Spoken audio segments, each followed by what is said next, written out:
Ini banyak manfaatnya. Makanya Quran memaksa kita. Pasca sholat jangan tinggalkan ini, walaupun sambil jalan nggak apa-apa.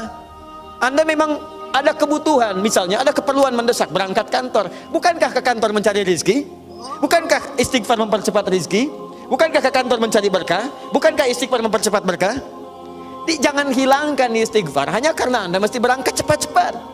Begitu selesai assalamualaikum, assalamualaikum, qiyaman. Anda boleh sambil berdiri sambil jalan.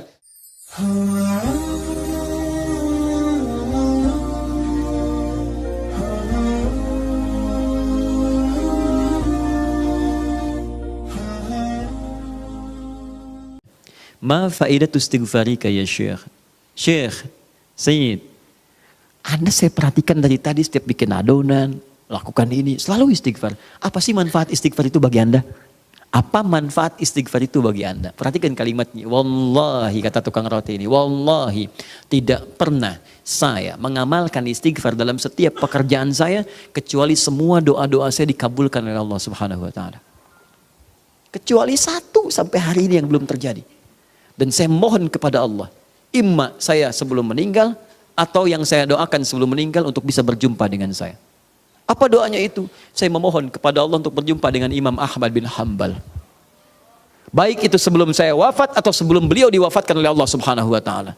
Kata Imam Ahmad, Allahu Akbar. Jadi ini yang membuat saya datang ke sini karena istighfarmu. Karena istighfar yang kau lakukan itu yang mendorong saya datang ke sini. Itu yang menjadikan saya dikeluarkan dari masjid. Itu yang mendorong saya kemudian datang ke tempat ini. Karena istighfar yang engkau lakukan. Masya Allah. Dan jangan lakukan itu kepada saya.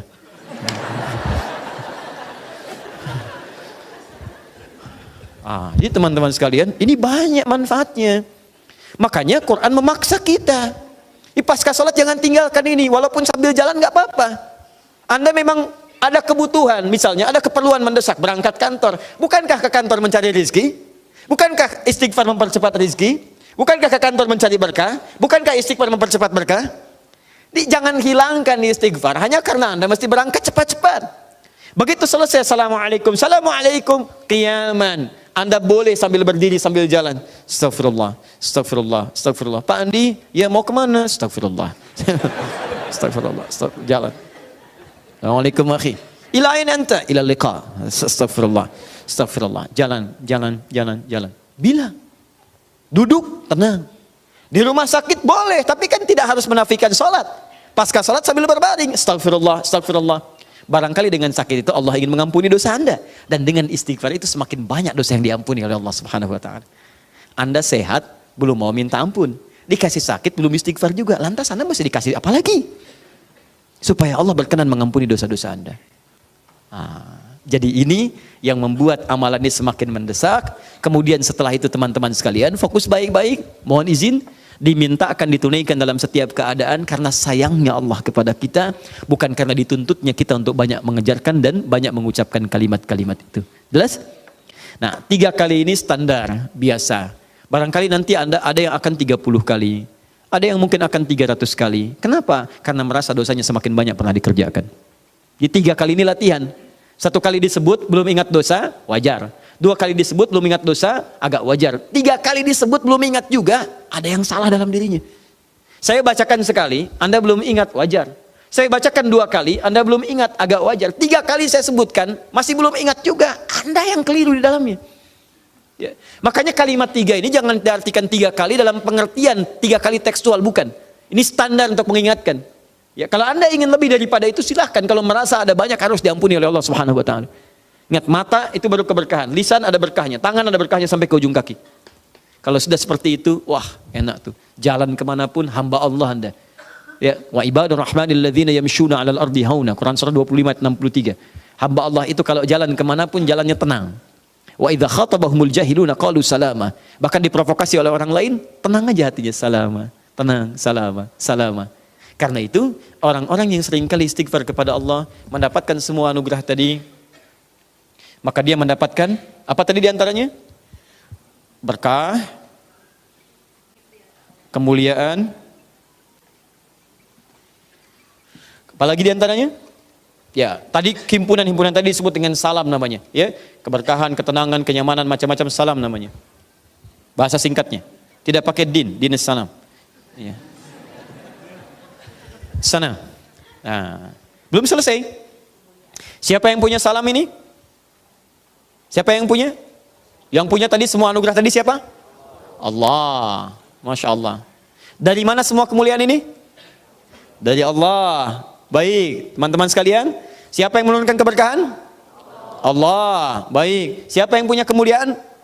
Allah. Baik, kalau Anda mau mintakan semua itu setelah tadi istighfar semuanya dimintakan dengan baik, Anda akui semua dari Allah, Anda katakan Allahumma. Siapa yang punya tadi salam? Allah. Antas salam. Dari mana semua ini? Allah. Wa minkas salam. Baik, siapa yang punya keberkahan? Allah tabarakta. Siapa yang punya kemuliaan? Allah. Ya dzal jalali wal ikram. Karena itu di hadis ini, Muslim nomor hadis 591, kalimat istighfar yang 3 kali disambungkan dengan kalimat Allahumma antas salam wa minkas salam tabarakta ya dzal jalali wal ikram. Bahkan ada yang menyambungkan langsung dengan doa supaya sekaligus minta kemuliaan. Allahumma antas salam wa minkas salam wa ilaika ya'udus salam fa hayyina rabbana bis salam wa adkhilna jannata daras salam tabarakta ya dzal jalali wal ikram. Semua doa tadi adalah menghimpun kalimat-kalimat yang 6 tadi. Jadi bukan berarti menambah bacaan, dia menyandingkan zikir dari Nabi dengan doa-doa kepada Allah, mengambil keumuman hadis. Kalau Anda ingin ngambil yang paling pendek standar, boleh. Setelah istighfar, Anda akui dari mana semua itu. Allahumma antas salam. Ya Allah, hamba yakin dengan istighfar ini semua kemuliaan hanya milikmu. Wa minkas salam, semua darimu ya Allah. Tabarakta ya dzal jalali wal ikram. Terima kasih Allah, Engkau pemilik segala keberkahan, Engkau pemilik segala kemuliaan. Mohon berikan semuanya itu kepada hamba ya Allah untuk mendapatkan kemudahan hidup dunia akhirat. Itu poinnya. Kalau ingin langsung minta, maka ulama kemudian merumuskan kalimatnya, disampaikan pada kita. Dan ulama pewaris Nabi. Di hadis Ibnu Majah nomor hadis 233 dari Abu Darda radhiyallahu taala anhu, wa innal ulama'a warathatul anbiya. Para ulama itu pewaris Nabi, pewaris para nabi. Maka mereka mengatakan kalau ingin langsung minta semua kemuliaan tadi, silahkan bacakan Allahumma antas salam sekaligus dengan doanya. Allahumma antas salam wa minkas salam wa ilaika ya'udus salam fa hayyina rabbana bis salam wa adkhilnal jannata daras salam, jannah yang tadi ya, tabarakta ya dzal jalali wal ikram. Kalau ingin singkat, kembalikan ke asal mula tekstual tadi, Allahumma antas salam wa minkas salam tabarakta ya dzal jalali wal ikram. Paham sampai sini? Itulah kenapa Anda mesti baca kalimat ini, bukan kalimat formalitas. Astagfirullah, astagfirullah, astagfirullah. Allahumma antas salam, minkas salam, tabarakta ya dzal jalali wal ikram. Kenapa baca itu? Junnah. Bukan. Bukan karena sunnah, bukan karena yang lain. Itu memang sunnah, tapi sunnah itu diminta untuk difahami dan diamalkan untuk mendapatkan curahan ini semua. Wallahu ta'ala a'lam bissawab. Jelas? Nah, itulah kenapa para ulama membimbing kita untuk membaca doa ini. Nabi sampai mencontohkan dengan tegas dan Al-Quran sampai menguatkan jangan sampai ditinggalkan kalimat-kalimat ini sekalipun Anda mesti terburu-buru dalam mengerjakan aktivitas kehidupan. Itu barangkali bagian amal yang pertama yang bisa kita lakukan. Baik, paham sampai sini? Jelas? Baik, kalau paham dan jelas, boleh saya tambah satu amalan lagi? Boleh ya? Baik. Tidak? Oh boleh, baik, baik. Oh, tidak dilarang maksudnya ya. Baik, dua, agak cepat.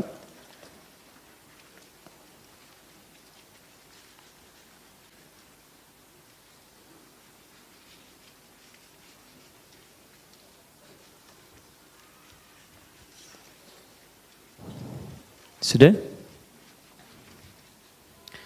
Adalah membaca kalimat thayyibah. Kalimat thayyibah.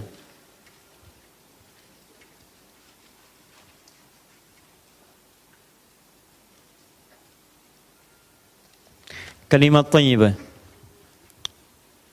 Dalilnya hadis riwayat Muslim nomor hadis 593. Anda boleh mencatat sendiri, tidak ada masalah. Nanti jangan khawatir kalau kurang pun akan ketinggalan. Saya tadi katakan saya sudah rangkum di sini, ya. Tapi nanti uraian jelasnya itu yang saya terangkan di sini.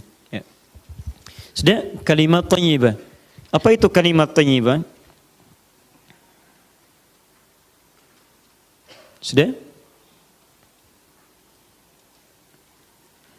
Adalah doa-doa atau untaian kalimat, doa-doa atau untaian kalimat yang menunjukkan keesaan, keagungan, keesaan, keagungan dan kemuliaan Allah Subhanahu wa taala. Dan kemuliaan Allah Subhanahu wa taala. Keesaan, keagungan dan kemuliaan Allah Subhanahu wa taala.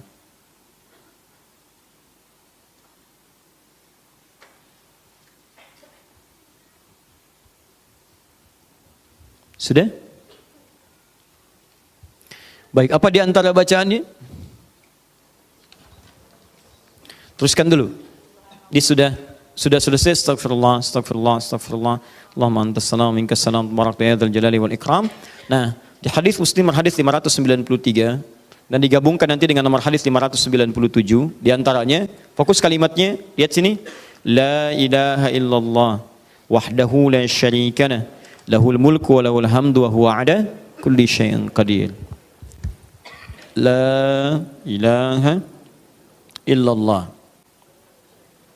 wahdahu la syarika lah, lahul mulku wa lahul hamdu wa lahul hamdu. Ini saya sebutkan asal hadisnya dulu. Wa huwa ala kulli syai'in qadir. Wa huwa ala kulli syai'in qadir. Kalau nanti ingin digabung dengan hadis-hadis yang lain banyak. Ya, ada yang yuhyi wa yumit, ada wa huwa ala kulli syai'in qadir. Setelah itu adalah ya mani'a lima atait dan seterusnya, itu ada, ya, dan seterusnya. Jadi kita ambil yang standar dulu yang ini. Sudah? La ilaha illallah wahdahu la syarika lah, lahul mulku wa lahul hamdu wa huwa ala kulli syai'in qadir.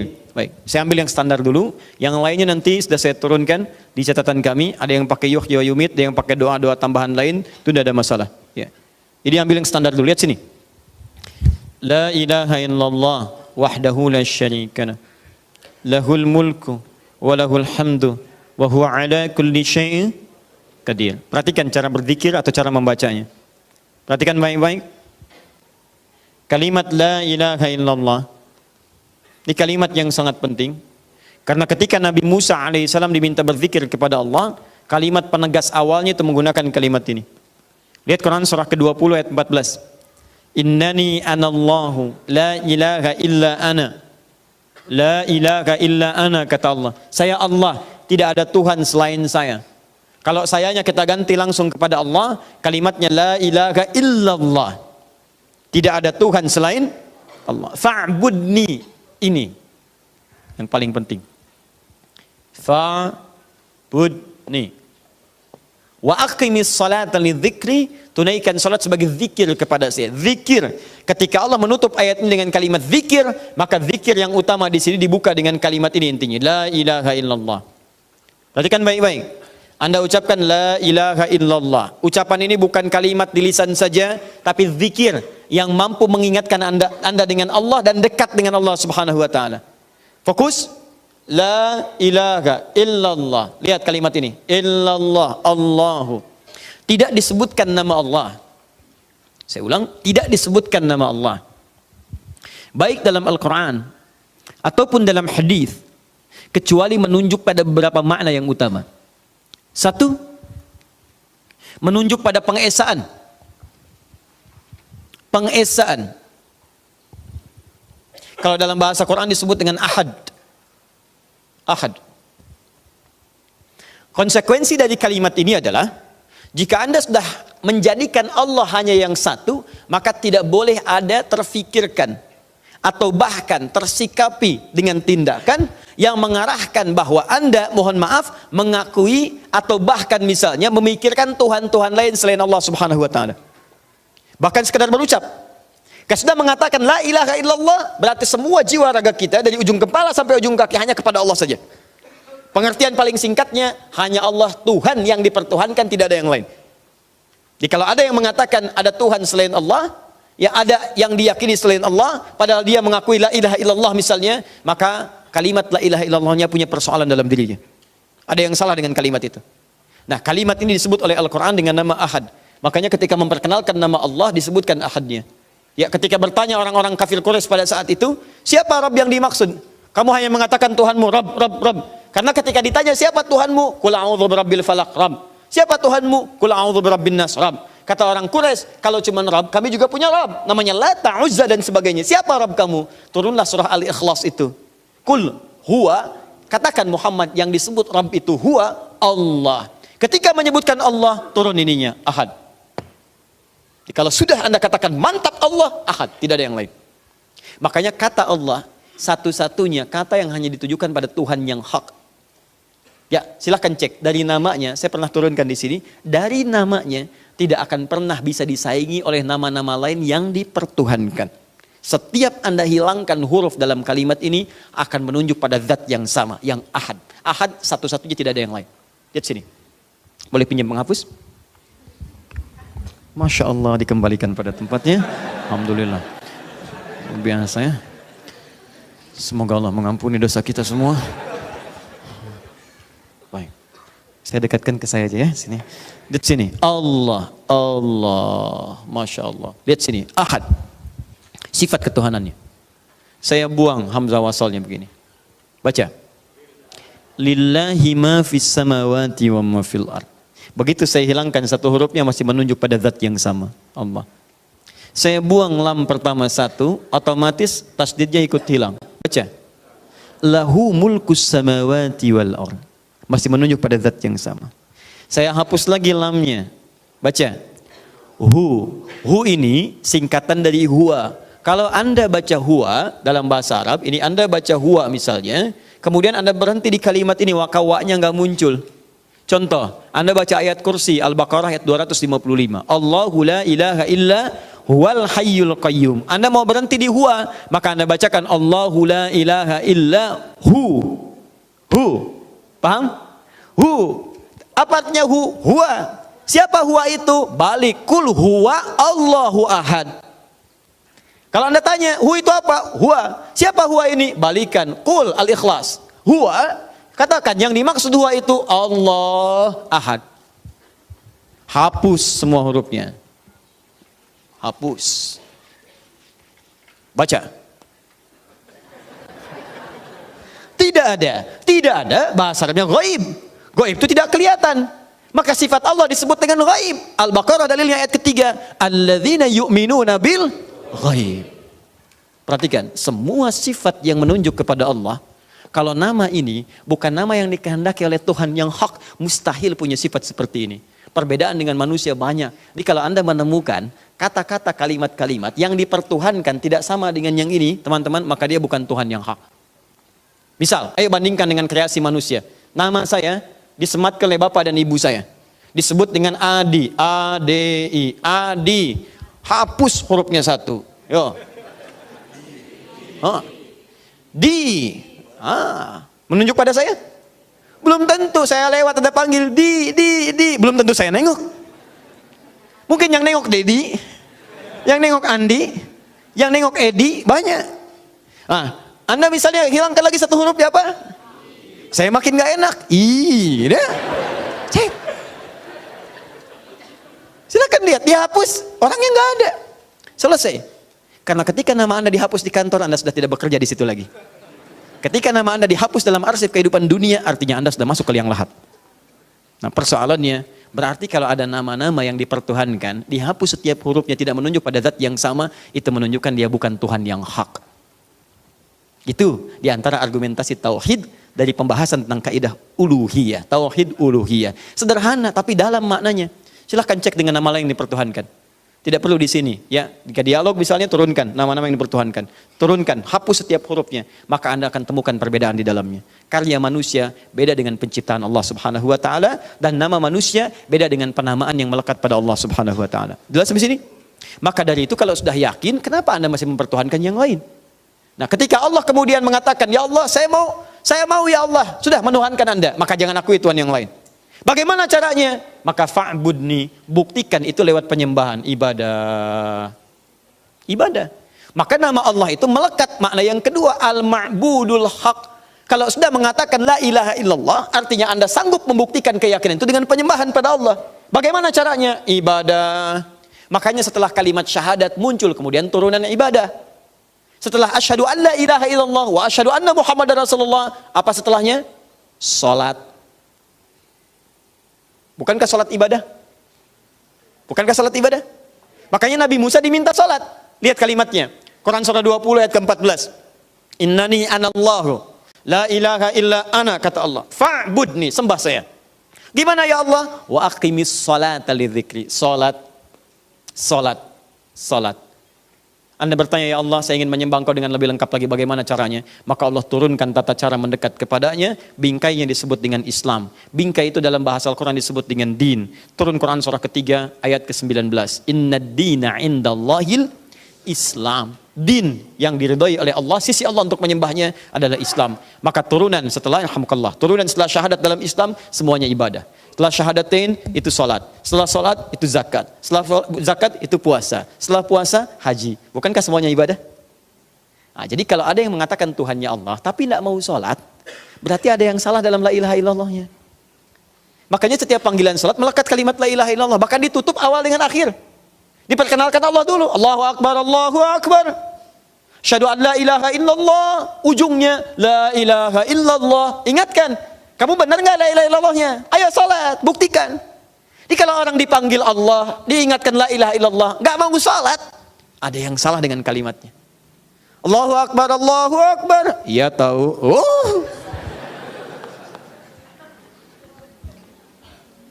Paham? Itu. Yang paling bahaya itu adalah ketika Allah mengatakan din itu cuma satu cara ibadah kepada saya, cuma satu, namanya Islam, sembah saya. Lantas Anda mengatakan semua agama sama.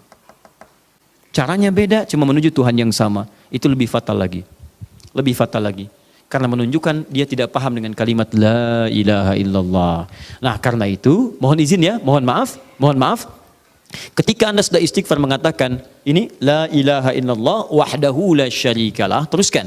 Begitu Anda mengatakan kalimat ini la ilaha illallah, coba dicek dulu apakah benar selama ini la ilaha illallah. Cek apakah benar selama ini la ilaha illallah. Betul enggak?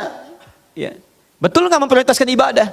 Jangan-jangan selama ini la ilaha illallah tapi begitu ada misalnya bola didahulukan. Ya. La ilaha illallah, belanja dahulukan. Ibu dah pulang dari sini, mampir ibu ke Pondok Indah misalnya, belanja. Begitu sedang nawar, Masya Allah, tiba-tiba adzan berbunyi, Allahu Akbar, Allahu Akbar. Ada musola di bawahnya. Ibu salat dulu atau teruskan nawar? Ayo. Berarti la ilaha illallahnya bermasalah di situ. Baru tahu, alhamdulillah. Selalu ada alasan, nggak apa-apa ya, nggak apa-apa. Ya seperti itulah gitu diciptakan. Baik. Nah sekarang ibu sudah tahu, pulang dari sini sudah tahu ke Pondok Indah, nawar, sedang nawar, ada tadi panggilan Allahu Akbar, teruskan nawar atau sholat dulu? Masya Allah, sholat. Begitu ibu mau sholat, tiba-tiba keluar suara di pengeras suara, diskon naik 95%. Pertanyaan saya, ibu teruskan? Masa bisa aja kalau di masjid. Insya Allah ya, Insya Allah istiqamah. Paham? Nah barangkali coba dicek teman-teman sekalian, yang belum ada keberkahan di rumah itu mungkin ini, Anda terlampau banyak merespon dunia. Malam-malam ada panggilan tahajud, dibangunkan, bahkan diutus nyamuk yang kecil membangunkan Anda. Dasar nyamuk, dasar kata nyamuk, kalau saya bisa ngomong tahajud kamu itu. Itu bangun, itu luar biasa ya. Alhamdulillah ya Allah, dibangunkan, ada bola malam ini, bola, cek ya. Jadi kalau sudah la ilaha illallah, yang lain lewat sholat, kemudian kata la ilaha illallah saya mesti zakat, Anda berusaha supaya bisa zakat. Gitu cara berpikirnya begini, bukan nunggu mampu tapi berusaha untuk mampu. Kalau nunggu mampu mau sampai kapan? Wujudkan itu. Sama dengan pernikahan, kalau tidak pernah bergerak untuk melamar, sampai kapan ditunggunya? Ya, sampai Allah menggerakkan hati dia kepadaku, susah. Jelas ya? Baik, nah jadi ini poinnya, jaga itu baik-baik dan terapkan dalam kehidupan. Kalau sudah seperti itu, nanti akan datang keadaan yang berbeda. Catat kalimat saya. Kalau Anda benar-benar mendekat kepada Allah dengan benar-benar mengaktualisasikan kalimat ini, maka akan hadir keadaan hidup yang berbeda. Bahkan sebelum waktu sholat, Anda akan rasakan keindahan. Tiba-tiba anak-anak Anda yang berwudu duluan bawa sajadah.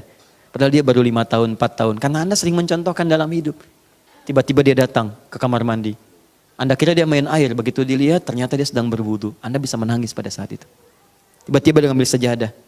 Belum Anda siap-siap, sudah hamparkan. Mah, ayo sholat. Masya Allah. Adek, sudah siap ya? Duhur sudah masuk. Allahu Akbar, Allahu Akbar. Adek mau kemana? Kita sholat kan biasa. Sholat apa? Isya. Nggak apa-apa. Tulisan dia. Tapi indah. Tapi indah. Nah itu baru potongan dari la ilaha illallah. Kita belum bisa teruskan ke wahdahu la syarikalah sampai ujungnya. Karena waktu kita sudah habis pada pertemuan kali ini. Insya Allah nanti kita akan coba teruskan dalam jumpa yang lain. Ini kita baru sepotong ini. Ya, awas hati-hati. Karena Anda berjanji di sini la syarikalah. Ini yang paling bahaya. Saya katakan gini, tadi zikir kalau benar, dunianya nyaman, akhiratnya baik. Tapi kalau Anda gagal pada bagian yang ini, lihat baik-baik. Wahdahu la syarikalah. Hati-hati dengan kalimat la syarikalah. Anda mengamalkan dengan salah ini, mengucapkan tapi amalannya salah. Maaf ya, mungkin Anda nyaman dalam urusan dunia, tapi Anda tidak akan pernah memasuki surga saat di akhirat. Hati-hati. Atau bahkan ada yang nestapa dunia dan sengsara akhiratnya. Nah, saya insya Allah akan bahas itu pada pertemuan berikutnya dalam sesi yang lain insya Allah. Mohon izin saya menyampaikan beberapa informasi. Yang pertama, saya ingin bertanya dulu, paham apa yang kita bahas hari ini? Tolong ingat ya, setiap orang yang telah belajar, maka Allah akan langsung menguji ia untuk melihat apakah ia mengamalkan apa yang ia pelajari atau tidak. Maka dari itu, pulang dari sini, saya sarankan kembali pada keluarga, coba berevaluasi diri untuk mengingat dosa-dosa apa yang dikerjakan sampai dengan saat ini. Ya. Kemudian setelah itu mohonkan supaya Allah bimbing kehidupan supaya lebih baik sampai kembali kepada Allah. Yang kedua, jaga tauhid sampai kembali kepada Allah karena itu yang akan menentukan kebahagiaan kita ketika menghadap pada Allah Subhanahu wa taala. Kemudian izin menyampaikan informasi bahwa yang pertama, materi-materi ini saya tadi telah tegaskan bahwa alhamdulillah telah kami rumuskan di sini. Ya, ini ada 4 halaman. Tapi saya coba mau detilkan dulu ya beberapa bagiannya supaya tampil lebih baik. Ya, ini baru tadi saya tuliskan ba'da salat subuh. Jadi saya kira perlu dicantumkan dulu referensi beberapa bagiannya supaya nanti jadi petunjuk yang utuh. Ya, saya tidak menyukai tulisan yang masih umum sifatnya. Ya. Kemudian yang selanjutnya yang ketiga, bagi teman-teman, saya sebut teman-teman barangkali yang kemarin mengikuti beasiswa atau tes beasiswa untuk ke Turki dan beberapa negara yang lain. Kemarin ada 800 orang yang mengikuti dan saya bersyukur kepada Allah, mereka orang-orang yang hebat, orang-orang yang punya visi yang sangat bagus dan saya akan berusaha semaksimal mungkin ya memberikan yang terbaik walaupun mungkin tidak ke Turki semuanya karena yang diterima cuma 12 orang untuk ke Turki ya dari 800 itu. Nanti ada yang juga ke Sudan, ada yang ke Irak, juga ada yang di Saudi, juga ada sekolah Saudi yang di sini. Saya akan coba maksimalkan supaya mereka mendapatkan bimbingan yang terbaik sampai dengan mendapatkan apa yang dicita-citakan insya Allah. Insya Allah berita baiknya yang lulus telah kami sampaikan di web quantumakhir.com, 12 orang. Kemudian kami akan berangkatkan bulan September, langsung akan dijemput dari Turkinya ke sini, ya dengan tokoh-tokoh ulama dari sana. Ya nanti insya Allah juga berangkat langsung ke sana. Kemudian yang lainnya nanti September berita baiknya akan datang utusan dari Sudan. Kemudian juga dari Irak dan mungkin akan juga diadakan imtihan qabul atau tes penerimaan. Dan insya Allah mudah-mudahan muwafaq dari 800 orang ini dan semoga Allah muliakan seluruhnya. Yang terakhir, Bapak dan Ibu sekalian, sebentar lagi dalam hitungan hari akan tiba 10 hari yang sangat penting. Saya mohon jangan tinggalkan kemuliaan 10 hari ini. Kami telah sampaikan dalam tayangan malam Jumat tentang kemuliaan ini, tolong direview, dicek kembali. Disimak lagi uraian kami di Akhir TV setiap malam Jumat kemarin. Tolong pelajari betul dan amalkan. Kalau Anda gagal mengamalkan itu, maka Anda mesti menunggu tahun depan. Itu pahalanya sangat banyak. Setiap amalan Anda itu senilai dengan jihad fisabilillah. Jadi kalau baca Quran di hari itu nilainya sama dengan jihad. Kalau wafat syahid Anda. Ya, kalau Anda sholat sama dengan jihad. Yang kedua berpeluang diampuni semua dosa. Yang ketiga berpeluang mendapatkan cinta Allah Subhanahu wa taala. Ya, dan yang keempat berpeluang Anda pun mabrur. Bapak merubah diri dengan lebih baik di hadapan Allah Subhanahu wa taala. Kami telah tuliskan itu. Saya mohon maaf sebesar-besarnya karena barangkali tidak bisa mendampingi sampai dengan akhir sampai Idul Adha. Mohon insyaallah doa juga karena kami akan berangkat dengan ahli Al-Quran ya di pertengahan bulan ini untuk menunaikan ibadah haji, dan insya Allah juga kita akan saling mendoakan semoga Allah Subhanahu wa taala memuliakan kita semua. Dan pada kesempatan ini saya juga menyampaikan permohonan maaf pada Bapak Ibu semuanya dan siapapun pemirsa Akhir TV, dan tolong ingatkan saya jika saya punya terkait utang piutang apapun itu yang pernah saya janjikan dan sebagainya, atau kesalahan tertentu yang memang khusus, silahkan Anda sampaikan, dan insya Allah saya dengan berlapang dada akan menyelesaikan itu semua sebelum barangkali menunaikan ibadah haji, dan semoga dengan itu Allah berikan kemuliaan kepada kita semua. Baik, saya kira itu. Saya mohon maaf belum bisa menjawab apa yang telah Anda sampaikan di sini karena waktunya sangat terbatas. Hanya satu saja barangkali karena ini sudah tiba di sini sebelum saya datang ke meja ini. Ya, saya hanya jawab satu. Kalau saya puasa Daud hari Rabu, Jumat, kemudian hari Ahad kami ada keperluan atau sakit, hari apa berikutnya puasa lagi, apakah Senin atau Selasa? Berikutnya puasa lagi saat Anda sehat. Saat Anda sehat. Jadi kalau hari Ahadnya misalnya Anda sakit, kemudian Anda ingin mulai lagi, saat sehatnya boleh Anda mulai dan dihitung dari awal lagi. Nyambung dengan yang kemarin tapi dihitung dari awal. Misal Anda puasanya Jumat, kemudian Sabtu ya Anda libur, Ahad Anda sakit. Ya, Senin Anda sembuh misalnya, silahkan boleh mulai dari Senin, tidak ada masalah. Tidak ada masalah. Dan saya berdoa semoga Allah menjaga Anda konsisten, dan Masya Allah orang baru memulai Senin Anda sudah puasa Daud. Ya, semoga Allah muliakan dan Allah jaga Anda supaya ikhlas dan tidak berbuat hal-hal yang tidak diinginkan oleh Allah Subhanahu wa taala. Subhanakallahumma wa bihamdika asyhadu an la ilaha illa anta astaghfiruka wa atubu ilaik. Wa akhiru da'wana alhamdulillahi rabbil alamin. Wal 'afwu minkum. Assalamualaikum warahmatullahi wabarakatuh.